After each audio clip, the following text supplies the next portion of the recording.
Esta última charla de la tarde, amar es perdonar. Y como siempre vamos a pedirle al Espíritu Santo que nos guíe con su palabra.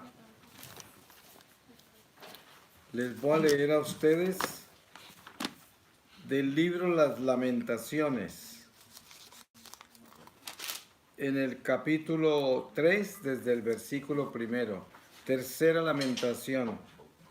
Soy el hombre que ha visto la aflicción bajo el látigo de su furor. Me ha llevado y me ha hecho caminar en tinieblas y sin luz. Contra mí vuelve y revuelve su mano todo el día. Mi carne y mi piel ha consumido, ha quebrado mis huesos. Ha levantado contra mí en asedio, tortura y amargura. Me ha hecho morar en tinieblas como a los muertos de antaño.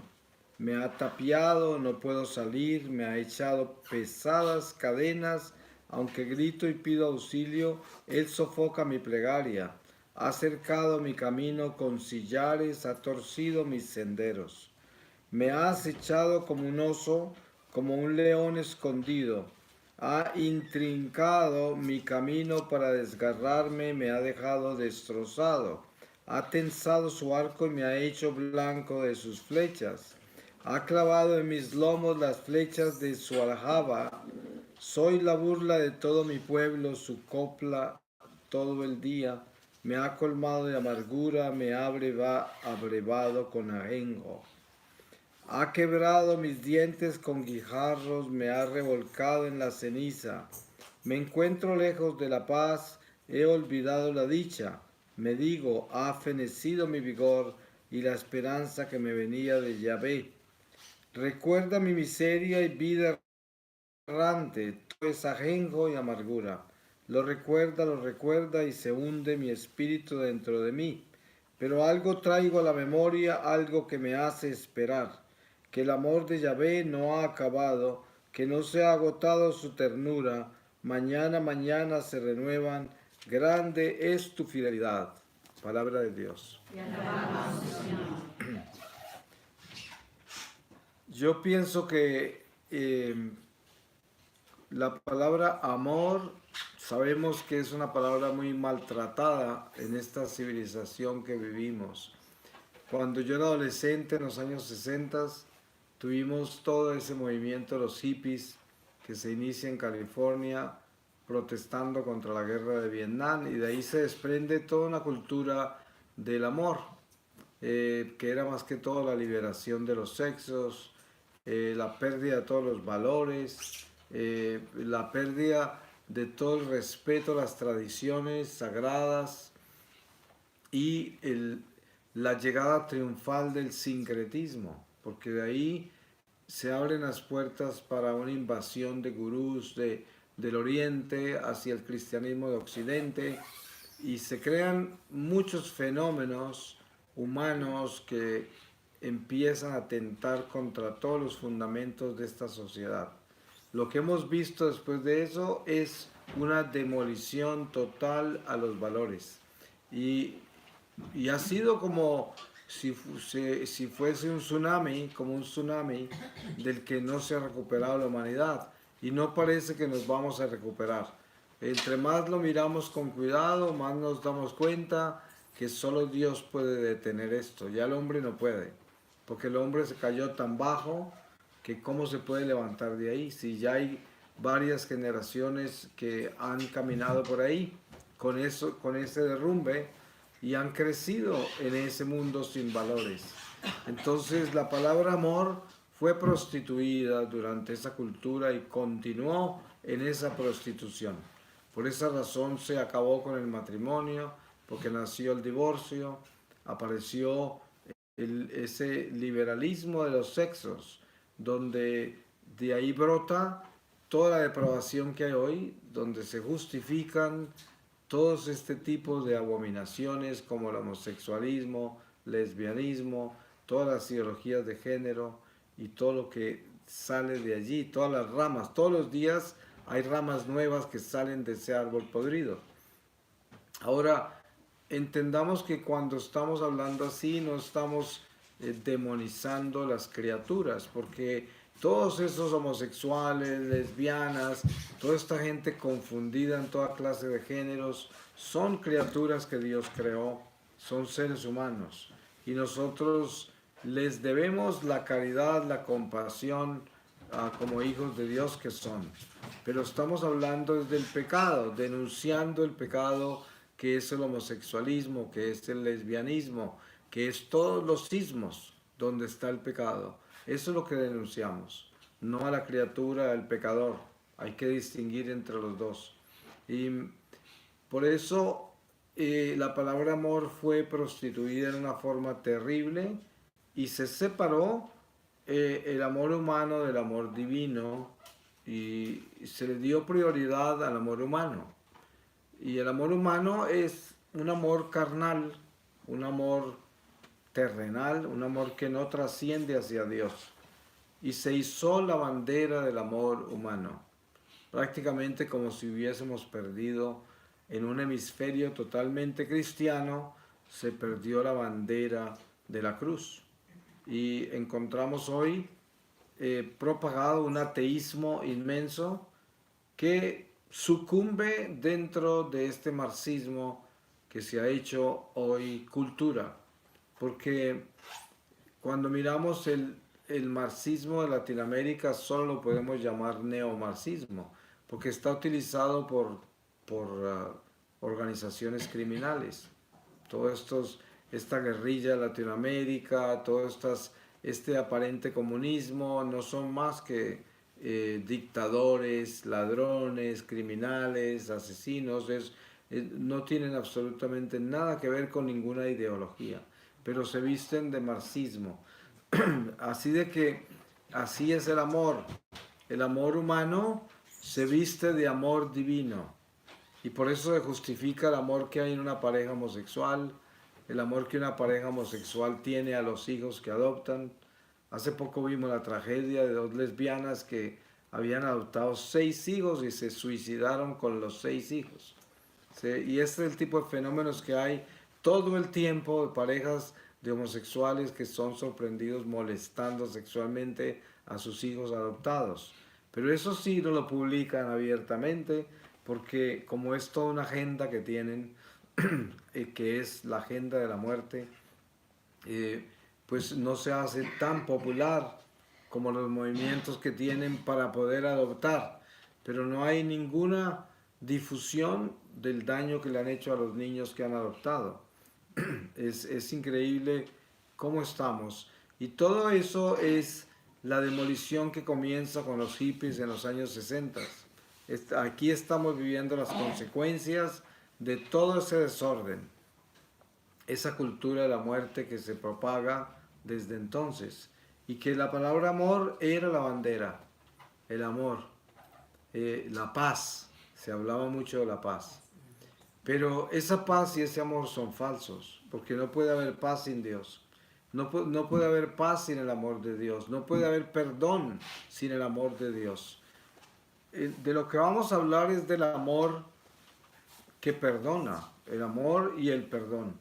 El amor que perdona no puede ser sino el amor de Dios. Porque ¿cómo puede existir el divorcio cuando hay amor? ¿Cómo puede existir la vida abominable si hay amor de Dios? Convertir la vida de uno, la sexualidad, en un acto bestial, en un acto totalmente corrompido, depravado, y llamarlo amor. Eso ya es una burla a Dios. Y esto hay que entenderlo desde la fe. A nosotros se nos enseña como cristianos que somos, de que Cristo es la lección del amor. Es más, si miramos con cuidado esta vida terrenal, nos damos cuenta que todo lo que hacemos durante este destierro es aprender a amar. El matrimonio aprende a amar perdonándose entre sí, porque ¿cómo más se mantiene un matrimonio unido sino a través del perdón?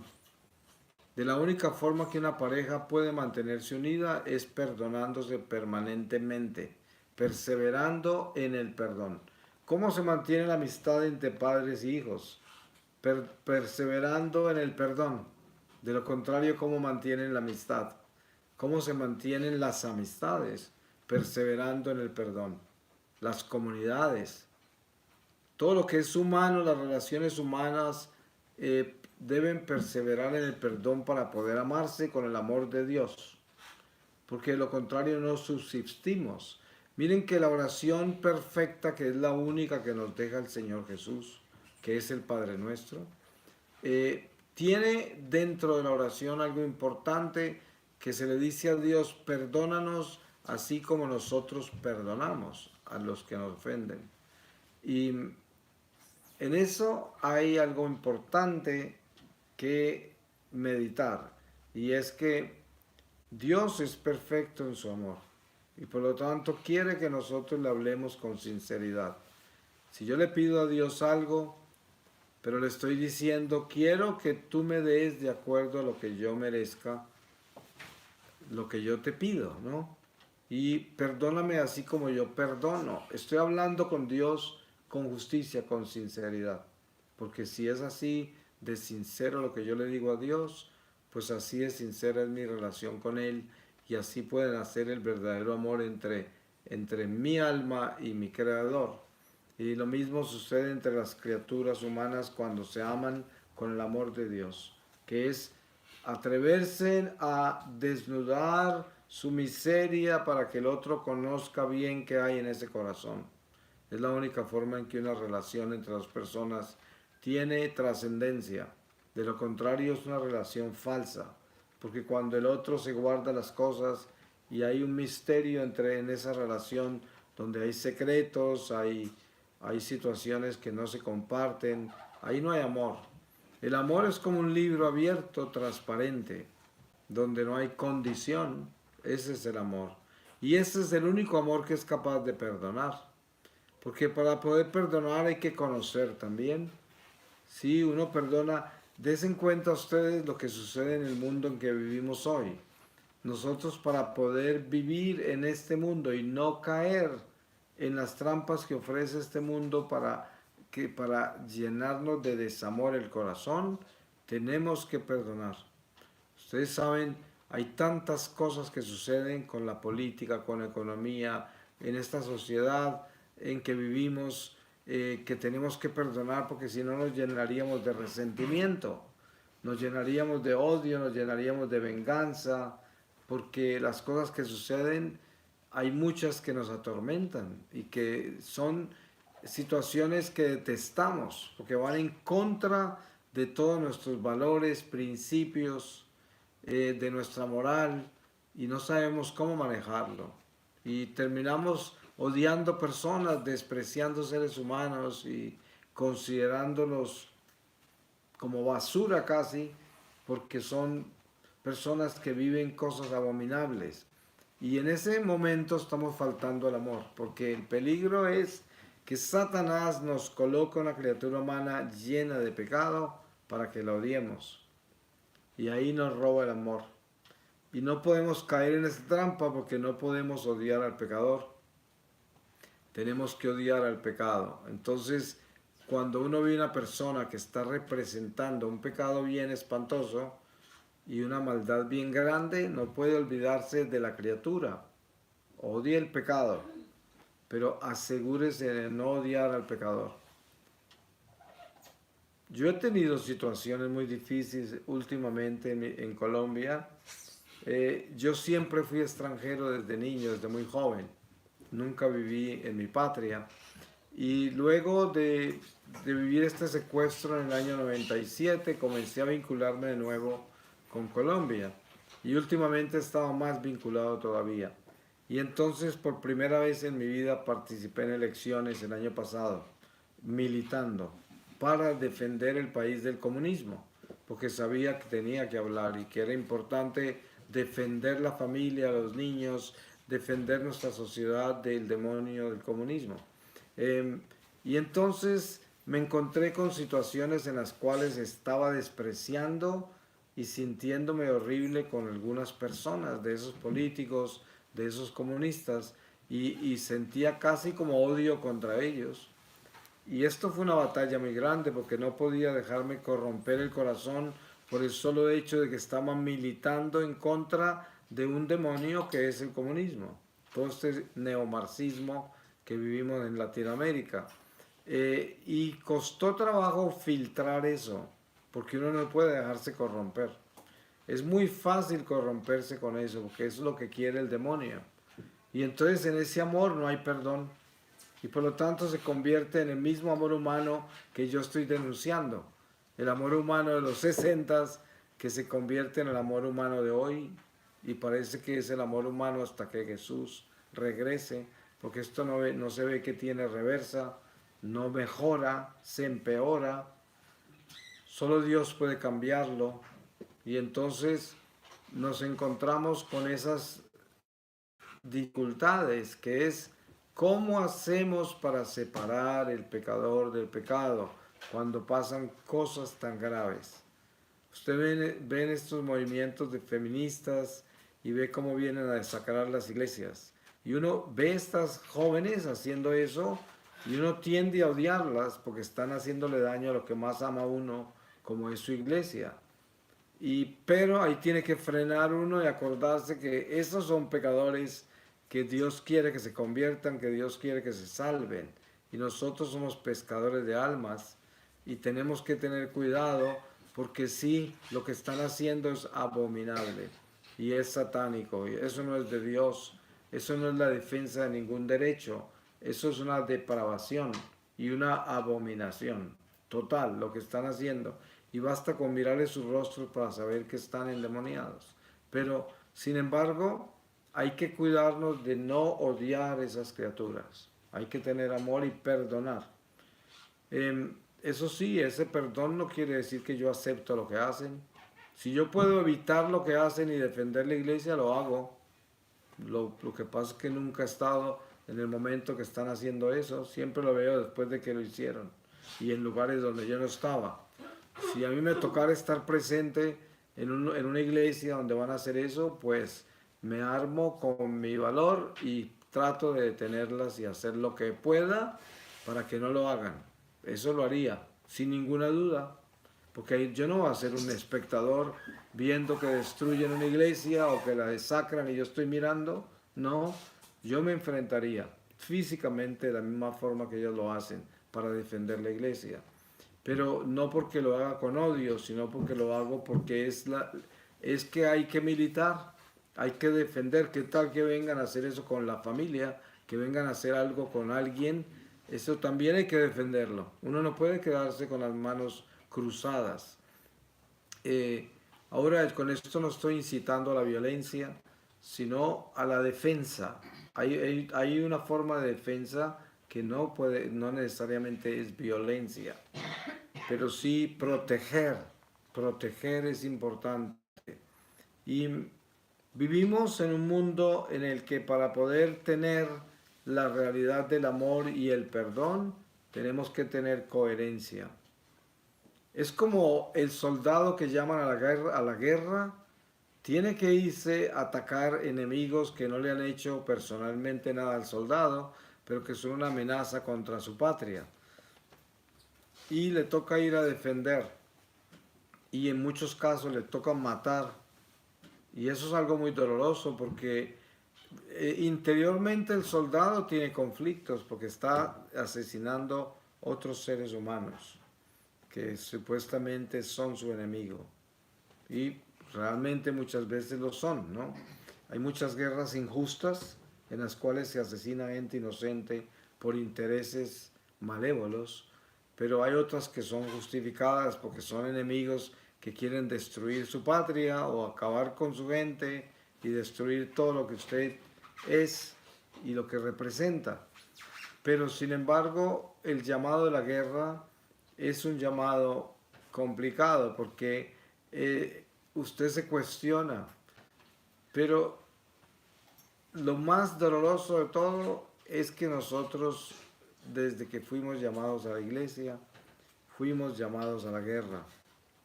Nosotros hemos sido bautizados en una milicia, la milicia del ejército de Dios, es la iglesia católica. Nosotros somos militantes y el llamado nuestro es a llevarle a Dios a la gente. Y esto incluye una batalla, porque el demonio no va a querer que hagamos eso.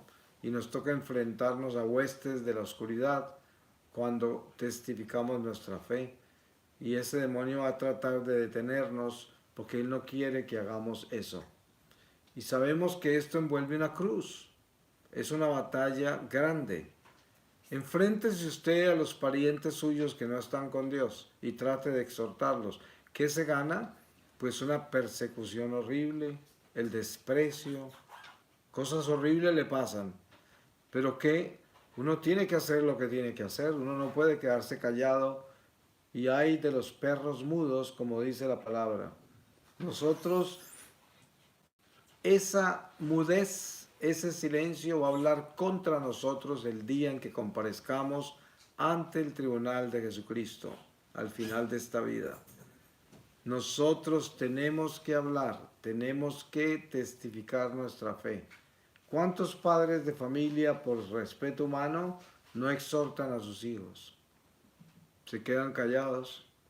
Ese silencio va a testificar contra ellos. Porque uno no espera que exhortar a los hijos los va a cambiar. De eso no se trata. Solo Dios puede cambiar un corazón. Pero la tarea nuestra y nuestra misión es testificar. Por eso la palabra dice, si no testificas a mi favor ante los hombres, yo no testificaré a tu favor ante mi Padre y mis ángeles. Eso hay que tenerlo claro. Por eso nuestro trabajo es testificar. Usted tiene que exhortar a sus hijos, a exhortar a la gente que Dios le coloca a su lado, que no está bien, que está en pecado, que no quiere obedecer. Hay que testificar la fe con esas personas, con caridad, pero con firmeza, llevarles a Dios y hablar de Dios sin tener absolutamente ningún temor humano, ningún respeto humano, sino hacerlo con ese temor de Dios, el celo por la salvación de las almas. Después de que uno haga su trabajo, el Señor se encarga, Él hace lo demás. San Pablo habla con claridad, Pablo sembró, Apolo regó, solo Dios hace crecer. Por eso uno no se puede prender del resultado de lo que uno hace. Yo exhorto, yo anuncio y denuncio, pero lo demás queda en manos de Dios. Solo Dios puede hacer lo demás. Pero lo poco que nosotros somos llamados a hacer, lo tenemos que hacer. De lo contrario, estamos en problemas graves. ¿Y de qué está hecho el amor? El amor está hecho de la preocupación que debemos tener por la salvación de las almas. Porque si a usted no le preocupa la salvación del prójimo, usted no tiene amor. Que si le preocupa solo la salvación de los suyos y la salvación suya, eso no se llama amor. Eso se llama egoísmo. Porque entonces los demás, ¿qué? ¿Cómo así que no le preocupan? Si la preocupación debe ser toda la humanidad. Y tenga la seguridad que la oración más amada por Jesucristo es la oración por la conversión de todos los pecadores. Y esa oración no es muy común en la boca del que reza. De vez en cuando se aparece, pero no es una oración perseverante. Y es una oración importante, porque para eso nos envió el Señor, para que nosotros intercedamos por la conversión de todos los pecadores, porque la salvación es para toda la humanidad. Ustedes se pueden imaginar, Dios no creó a nadie para que se condene. Eso es imposible, eso no es verdad. Dios creó a todos para que se salven. Entonces el llamado a la salvación es a toda la humanidad. Obviamente, erróneamente, por un tiempo la iglesia predicaba que solo los católicos se salvaban. Afortunadamente eso se corrigió, eso entró a la iglesia por un tiempo. Igual, ustedes saben que religiones como Islam, los musulmanes, creen que solo ellos se salvan, los judíos también, y están convencidos de eso. De ahí salió esa contaminación al catolicismo de pensar que solo nosotros nos salvábamos. Y en las sectas cristianas Muchísimas de las sectas creen que solo ellos se salvan. Esa es una de las señales del error. Hay un error porque ahí no hay amor. Ese no es el amor de Dios. Así no es. Ni siquiera en el éxodo del pueblo de Dios, ni siquiera en la formación del pueblo de Dios se habla de que solo ellos se van a salvar. En ningún momento habla Dios así. Nunca. Siempre se está hablando de ese caminar hacia Dios y de un pueblo escogido que prepara la encarnación del Señor. Pero miren, ahí está el ejemplo, la prostituta que protege a los enviados, y esa mujer es considerada como una figura importante del Antiguo Testamento, esa prostituta, y esa prostituta no era creyente, no era judía, era una mujer pagana, y sin embargo aparece como una figura de amor, de protección al pueblo de Dios, y es escogida para que su familia sea protegida, para que su familia no sea eliminada. Entonces nos damos cuenta cómo se extiende la salvación hacia todos, en todo momento. Y es fácil contaminarse con este desamor. El mundo está edificado en el desamor y no es propio del mundo amar con el amor de Dios. Es propio del mundo amar con el amor humano. El amor de Dios lo consideran imperfecto y el amor humano perfecto. Esas son las ideologías de este mundo, que el amor perfecto es la libertad de los hombres, los derechos de los hombres. Es el amor perfecto, pero no la ley de Dios. Porque según las ideologías de este mundo, la ley de Dios es injusta. Por eso el ateísmo va dentro de ese marxismo, por ejemplo, va en contra de la ley de Dios y la considera absurda. Porque la ley para ellos son los derechos de los hombres, la libertad de los hombres. Y el hombre debe estar libre de la ley de Dios, porque la consideran un flagelo. Es más, en el marxismo se considera la ley de Dios como el opio del pueblo, con el que engañan y adormecen el pueblo. Y hoy nos damos cuenta cómo este neomarxismo que tenemos en Latinoamérica lo que hace es propagar el consumo de drogas entre los jóvenes para tenerlos drogados y poderlos dominar. Propagan todas las depravaciones para que cuando estén bien rotos en el vicio los adopten, y esos son los que protegen y los derechos que protegen, porque ahí tienen ellos los votos de gente que está tan rota que no puede hacerles competencia en el gobierno, porque no van a gobernar, porque son personas destruidas con la droga, con la promiscuidad, con la depravación, y ellos mismos promueven toda esa depravación. Promueven el aborto porque quieren disminuir la procreación, quieren atacar la vida porque están contra la vida. Ese es el desamor que hay en este mundo, y esa es la bandera que está izada. No es fácil para nosotros izar la bandera del amor de Dios. Ustedes den cuenta que el solo hecho de ser católico comprometido hoy ya comienza a ser martirio de nuevo. El martirio nunca ha abandonado el cristianismo. Es más, ustedes leen noticias de cristianos que están siendo sacrificados en este mismo momento en Nigeria, en el Medio Oriente, de manos de los musulmanes, en muchos sitios del mundo. O sea, eso no ha parado, eso continúa, sigue. En México los mafiosos matan sacerdotes. Cada que predican en contra del tráfico de drogas, siempre asesinan a un sacerdote. Y esto continuará. Pero hoy testificar nuestra fe produce martirio que lo pueden eliminar socialmente, económicamente, en todos los sentidos de esta sociedad lo pueden eliminar, lo pueden marginar, lo pueden disminuir como persona en la sociedad, le pueden quitar todos los derechos.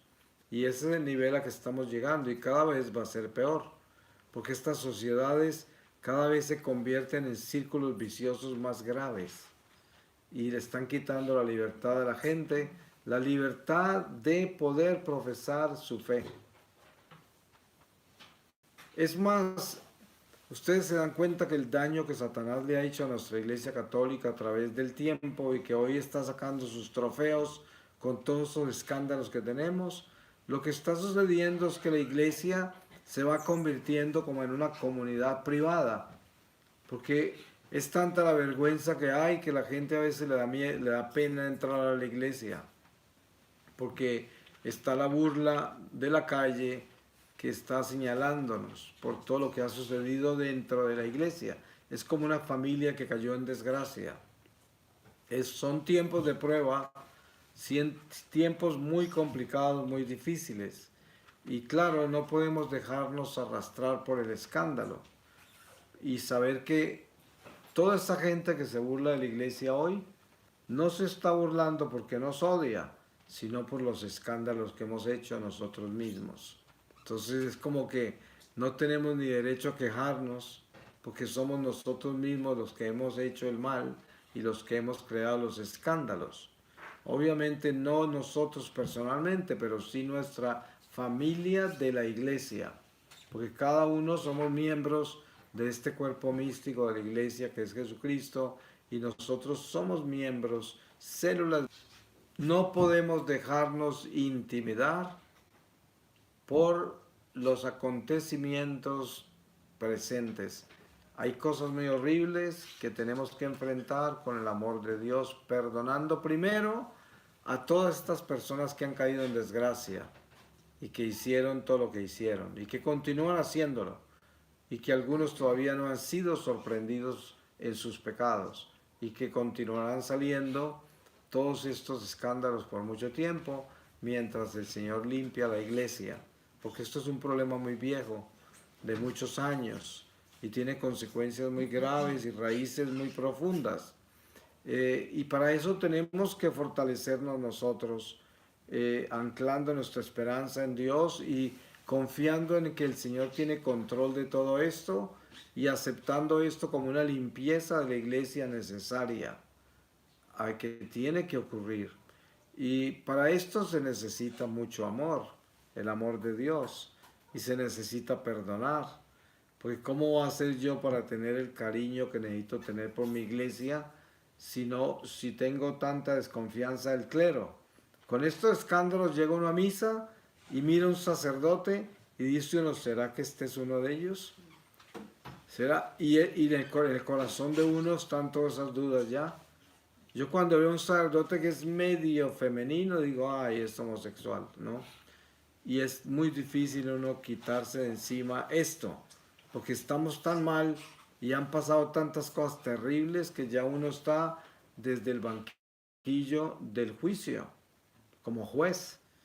Es un peligro porque es una prueba que Dios nos ha puesto. Al mismo tiempo que limpia la iglesia, también limpia nuestros corazones. Y no podemos dejarnos corromper en la prueba. Tenemos que ser fuertes y la única forma de ser fuerte es amar perdonando. El amor de Dios es el perdón. Ese es el amor de Dios. Ustedes saben que en la iglesia nuestra Dios se manifiesta en su misericordia a través del sacramento de la reconciliación. Esa es la muestra más grande de la misericordia de Dios. Y luego de prepararnos con esa misericordia nos alimenta con el pan de vida, para que tengamos fuerza de seguir caminando en la amistad con Él y sin dejarnos pervertir de este mundo. Ese es un trabajo arduo porque hay que hacerlo constante. Entonces, yo pienso que el conocer el verdadero amor de Dios, obviamente que es una gracia. Y esa gracia es una gracia que se recibe de Dios. Toda gracia viene de Dios. Todo lo bueno viene de Dios. Y hay que pedirla. Y más en estos tiempos más que nunca necesitamos la gracia del amor, la gracia del perdón. Porque es que esto se va a poner peor. Y vamos a tener que perdonar más. Y sobre todo tenemos que estar conscientes de la miseria que cada uno de nosotros llevamos. porque no tenemos derecho a juzgar a nadie, porque en nosotros existe el potencial para cometer cualquier barbaridad, cualquier pecado terrible. Somos capaces de hacer eso, podemos hacer eso. Entonces, si en nosotros existe ese potencial, ¿cómo podemos juzgar a aquel que cayó desde ese potencial?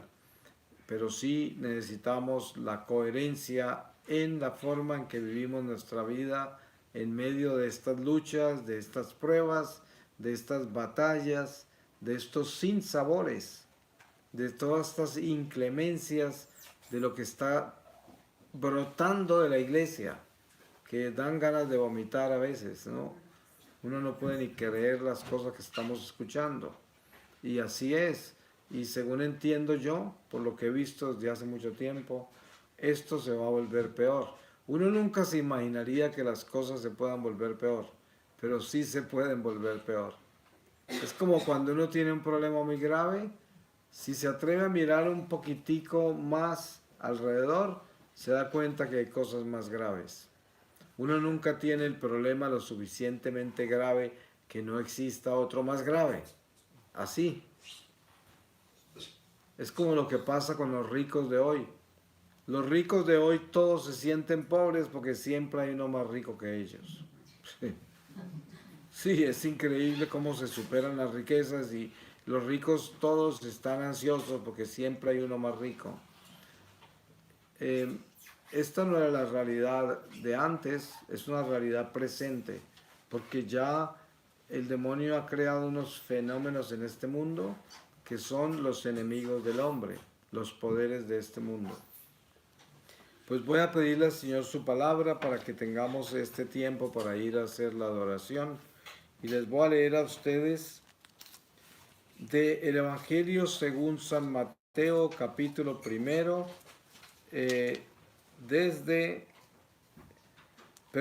capítulo 3, desde el versículo 4. Tenía Juan su vestido hecho de pelos de camello, con un cinturón de cuero a su cintura, y su comida eran langostas y miel silvestre. Acudía entonces a él Jerusalén, toda Judea y toda la región del Jordán, y eran bautizados por él en el río Jordán, confesando sus pecados. Pero viendo venir muchos fariseos y saduceos a su bautismo, les dijo: raza de víboras, ¿quién os ha enseñado a huir de la ira inminente? Dad pues fruto digno de conversión, y no creáis que basta con decir en vuestro interior: tenemos por padre Abraham, porque os digo que puede Dios de estas piedras suscitar hijos a Abraham. Ya está el hacha puesta a la raíz de los árboles, y todo árbol que no dé buen fruto será cortado y arrojado al fuego. Yo os bautizo con agua en señal de conversión, pero aquel que viene detrás de mí es más fuerte que yo, y no soy digno de llevarle las sandalias. Él os bautizará con Espíritu Santo y fuego. En su mano tiene el bieldo y va a limpiar su era. Recogerá su trigo en el granero, pero la paja la quemará con fuego que no se apagará. Palabra de Dios. Le damos gracias, Señor, y lo bendecimos por todas las reflexiones que hemos tenido esta tarde. Esta noche vamos a tener una reflexión del Padre Fray José María sobre los estigmas. Y también vamos a tener una sesión de preguntas más tarde, después de la Eucaristía.